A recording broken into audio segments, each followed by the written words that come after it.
चिट्ठिया एक लिखी भेजे हैं जनक जी, दिहे हैं नौआ के हाथ जी।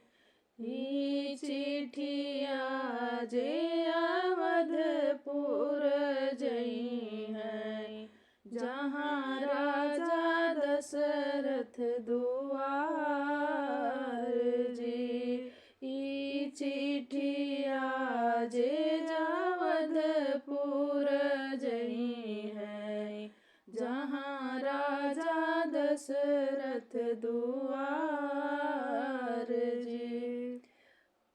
पूछई अनघट पूछई पनघट, कुइया की पनिहार जी। कुइया की पनिहारिन मोरी रनिया, कौन राजा दशरथ दुआर जी। कुइया की पनिहारिन मोरी रनिया, कौन राजा दशरथ दुआर जी। सोने के सिंहासन पे बैठे राजा दशरथ, भौरा गलिन मन्नात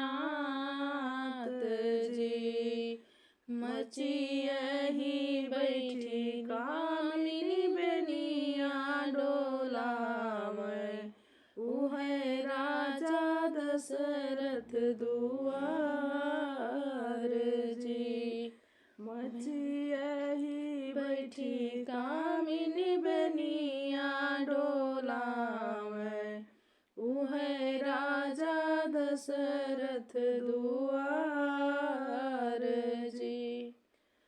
बाएं हाथे नौआ चिट्ठिया थमावै, दहिने करे प्रणाम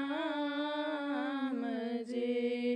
जैसे सुने न राजा वैसे न देखेन, धन्य राजा तोहरी ने भाग्य जी।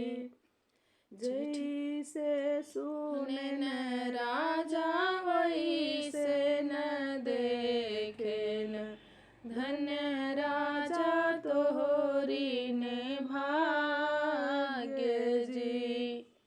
चिट्ठिया बाचेन और बचवाएन, लिहिनी पगड़िया मखों से जी।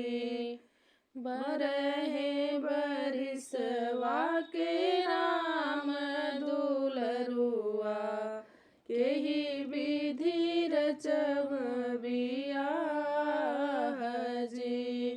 बरहे बरिसवा के राम दुलरुआ, केहि विधि रचब बियाह जी। भल गौरान तुए राजा दशरथ, केला तोरा रहे ज्ञान जी।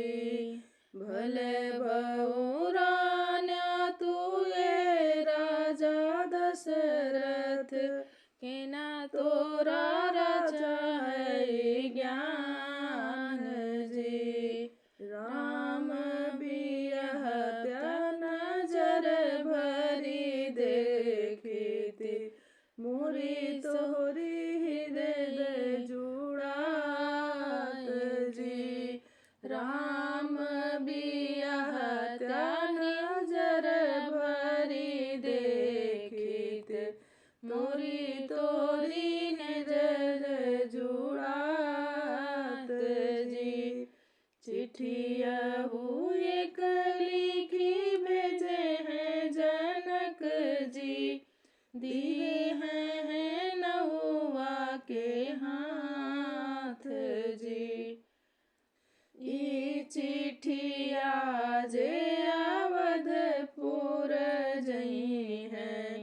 जहाँ राजा दशरथ दुआ